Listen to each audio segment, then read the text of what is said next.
We just got our hands on a new report from AccountTECH covering real estate brokerage profits for 2025, and honestly, it's turning some heads. On the surface, the numbers look pretty good, but the story of what's really driving them is all about survival, not necessarily growth. So let's dive in and break it down. Okay, let's start with the big headline number, the one that got everyone talking. After a really challenging stretch for the industry, it looks like profitability is finally starting to tick back up. And there it is, 1.68%. That's the median EBITDA profit margin for real estate brokerages in 2025. Now, that number by itself might not seem like much, but trust me, the real story here is all about the context. Just to put that into perspective for you, it's up from 1.35% in 2024.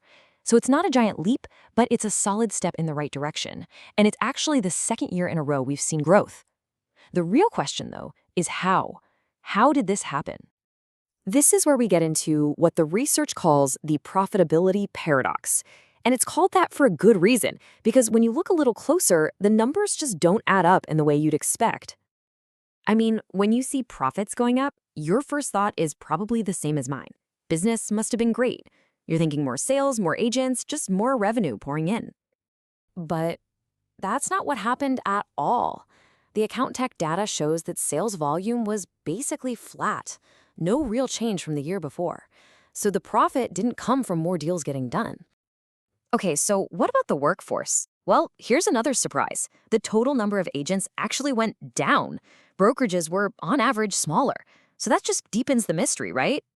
And just to add one more layer to this puzzle, the cost of sales, we're talking about the commissions paid out to agents, it actually increased for the first time in years. Now that should have hurt profits, not helped them. So let me get this straight. Flat sales, fewer agents, and higher costs. Where on earth did this extra profit come from? To solve this puzzle, we've got to understand exactly what we're looking at. The key metric here is the EBITDA margin. The easiest way to think about it is as a tool to measure a company's core operational health. It strips away all the noise from financing and accounting decisions, so it gives us a really clear picture of how efficiently the business is actually running. And the answer to our whole paradox lies in this one concept that AccountTECH has named the efficiency wedge. This is the absolute key to understanding the financial story of 2025. So what exactly is an efficiency wedge? Well, it's when a company manages to generate profit, not by increasing its revenue, but by slashing its operating costs at a much faster rate than its gross profit is falling. Basically, it's all about getting super lean and maximizing every ounce of efficiency.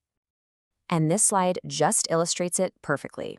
Look over on the left. Gross profit margin actually went down, which makes sense because of those higher commission costs we talked about. But now look at the right. Operating expenses fell even more sharply. That gap, that little wedge between the two, that's where the entire profit gain came from. So the paradox is solved.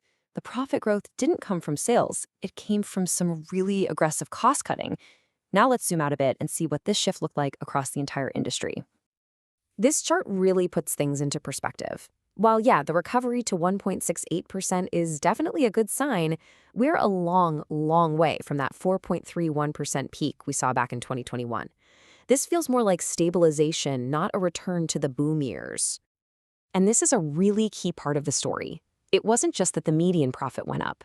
What's also huge is that a much larger share of companies got back into the black. In 2025, 70% of firms were profitable. That's a huge jump up from just 61% the year before. This table really shows us where the biggest improvements happened.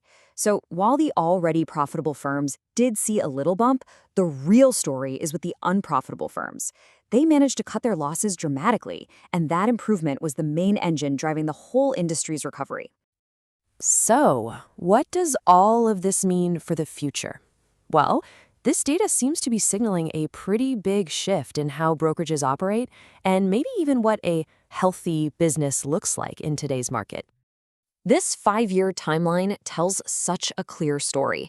From 2021 to 2023, you see profits falling as operating expenses were just going up and up.